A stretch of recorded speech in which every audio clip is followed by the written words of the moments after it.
Basic training is just weird. Oh, yeah. The entire time you're in basic training, you're like, this sucks. I hate this. Why did I do this? This is the dumbest decision I've ever made. Only 87 more days until I can leave. But then when you get out of basic training, it's like this weird Stockholm syndrome where you're like, yeah, it sucked and I didn't get to sleep much, but at least I was doing stuff every day. When you get to run around in the woods and play soldier, that's always fun.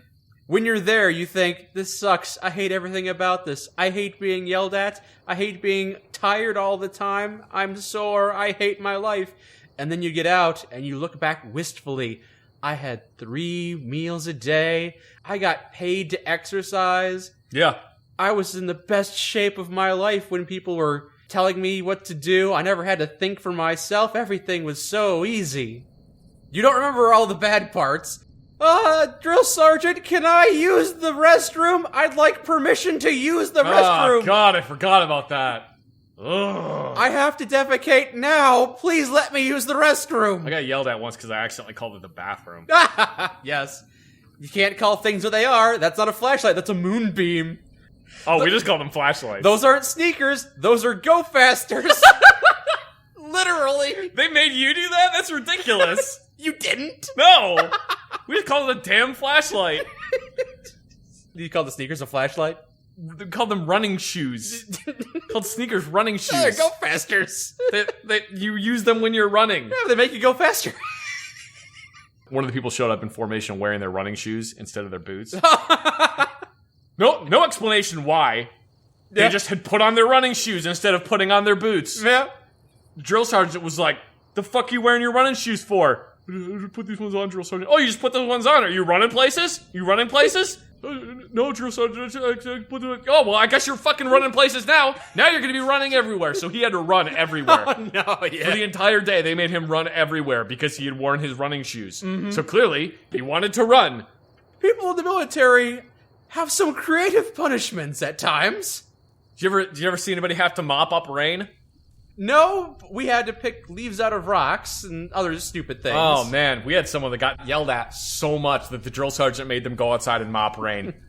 It's just pouring rain outside, and they are out there with a bucket and a mop, mopping the concrete, and then straining out the mop, and then putting it back on the ground and mopping it up. Why won't this get dry? I just remember seeing him and thinking, man, I hope I never fuck up that bad. I got hit in the back of the head on the 40mm grenade range. Why? Because I was so used to, in video games and in movies, you shoot the grenade launcher and you immediately open it and load another grenade into it and close it.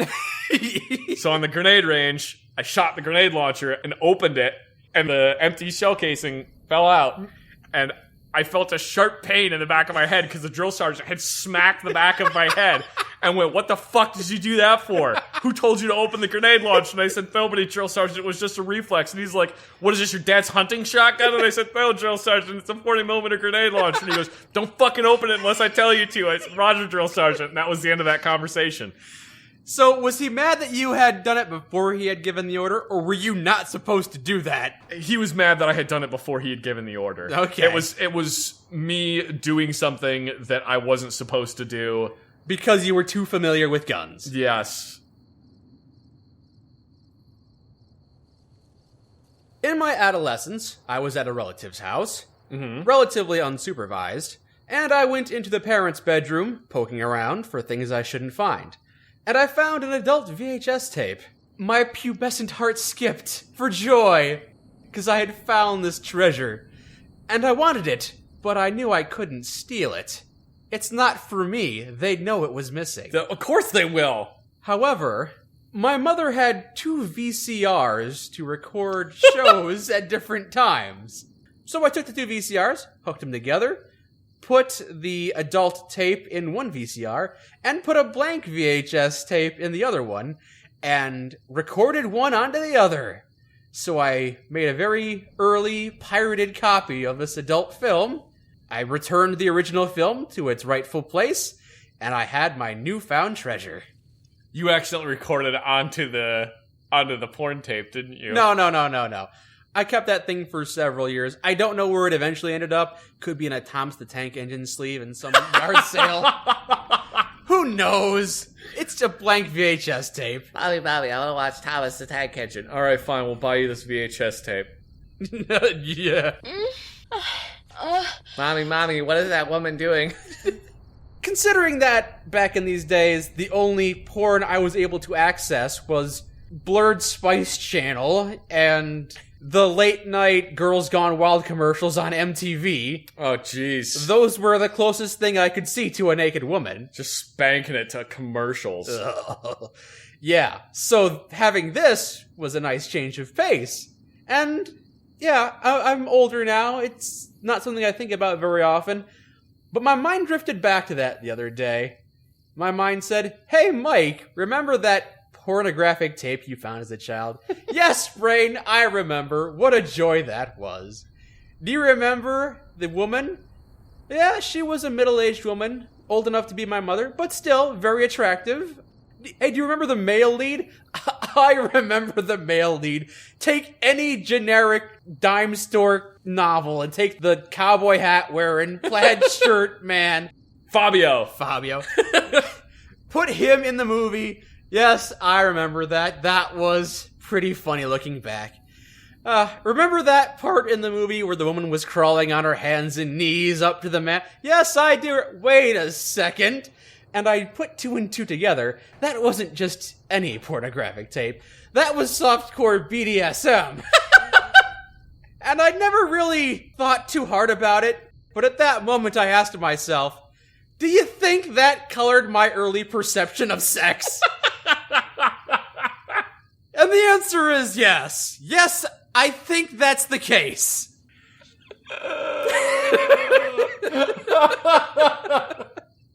Hey, wait a minute. Do you remember that part with the riding crop?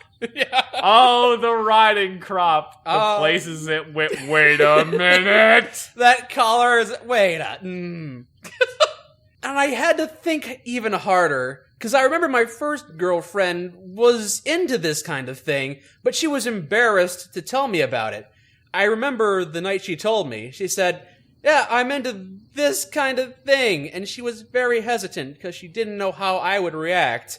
I'm into all this sex stuff, it's kind of weird, but that was really the only sex stuff I was familiar with. Oh my god. Are you telling me that you don't crawl on your hands and knees during sex? That's weird. You're weird.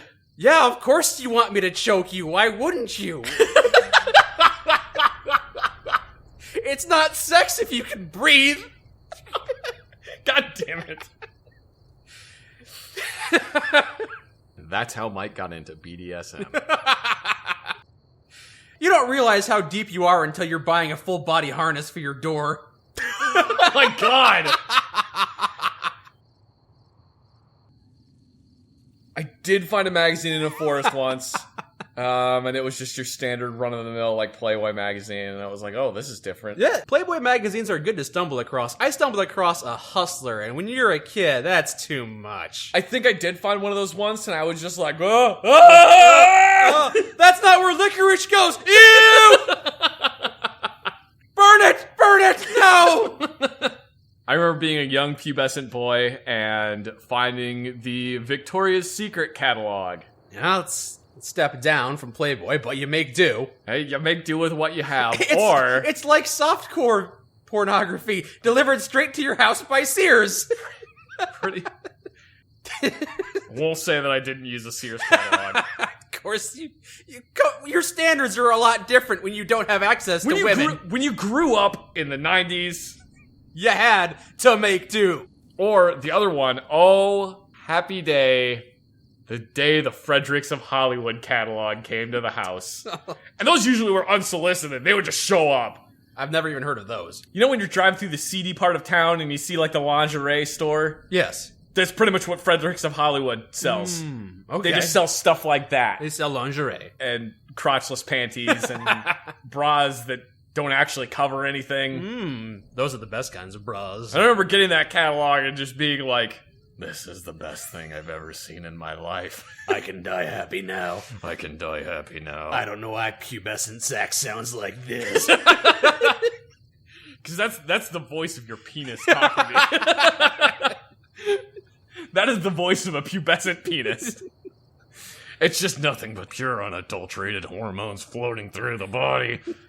And then one day we discovered internet pornography. Oh boy, downloading those pictures after 30 seconds, that was a pretty naked woman. Oh man, I remember going on there and being like, Pamela Anderson, naked big boob.